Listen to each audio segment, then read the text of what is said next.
اسی طریقے سے کوئی پریشانی آ جائے تو مسلمان کے لیے حکم ہے کہ بھئی تم اس کے ازالے کے لیے فلاں فلاں کام کرو، اسے وہ کام کرنا ہے، پریشانی جائے یا نہ جائے اس کا کام ہو گیا، اس نے اپنے مالک کا حکم پورا کر دیا، اس کی کوئی پریشانی نہیں۔ پریشانی تو ان لوگوں کی ہے جس کے سامنے راستہ نہیں، ہمارے سامنے تو راستہ کھلا ہے، ہمیں اپنے مالک کی طرف دوڑ لگانے کی ہر وقت اجازت، اس لیے ہر موقع پر یہ دیکھنے کی ضرورت ہوتی ہے کہ ان حالات میں میرے کرنے کا کام کیا ہے۔ عموماً پریشانی کی وجہ یہ ہوتی ہے کہ یا تو انسان سمجھ نہیں سکتا کہ مجھے اس موقع پر کیا کرنا چاہیے، حواس باختہ ہے، جیسے کافر ہے، اللہ کو نہیں مانتا، رسول اللہ صلی اللہ علیہ وسلم کو نہیں مانتا، اس کے سامنے پریشانی کی حالت میں سوائے ظاہری اسباب کے اور کوئی راستہ نہیں۔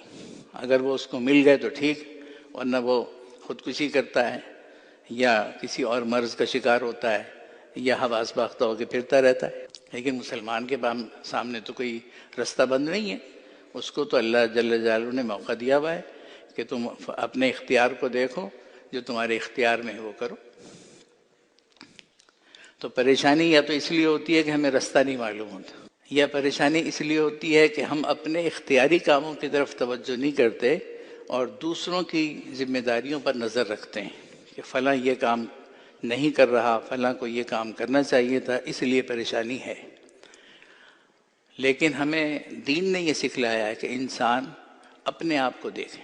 ہر شخص جب اپنے آپ کو دیکھے گا تو سبھی ٹھیک ہو جائیں گے۔ ایک دوسرے پر انگلیاں اٹھائیں گے تو سب ایک دوسرے پر الزام تراشی کرتے رہ جائیں گے، اور اپنی اپنی گردن میں جھانکیں گے تو اصلاح کا رستہ کھل جائے گا۔ تو ملک کے حالات اگرچہ اس وقت تشویشناک بتائے جاتے ہیں، لیکن مایوسی کی کوئی بات نہیں ہے۔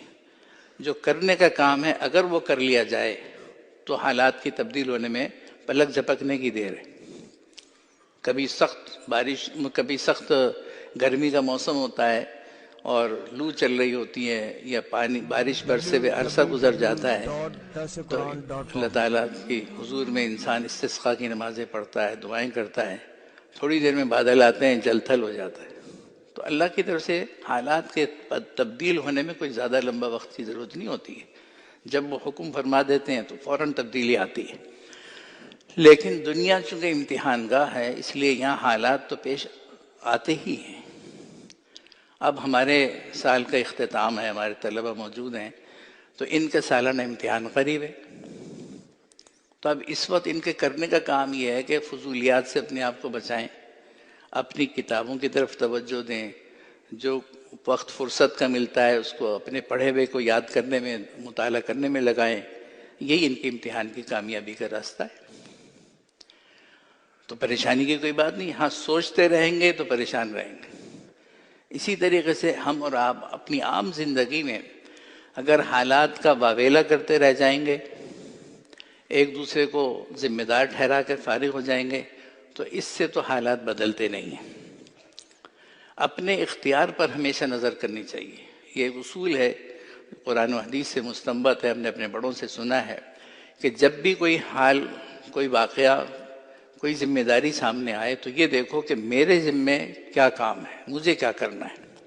اب آپ کے سامنے یہ اتنا بڑا ادارہ ہے، ایسے ہی تو نہیں چل رہا، لیکن ہر شخص اپنی ذمہ داری پوری کرے گا تو کام چلتا ہوگا۔ اگر ہر شخص دوسرے کو دیکھتا رہ جائے گا، اپنے کام چھوڑ دے گا، تو بہت سی کمزوریاں سامنے آتی جائیں گی اور کام ٹھپ بھی ہو سکتا ہے۔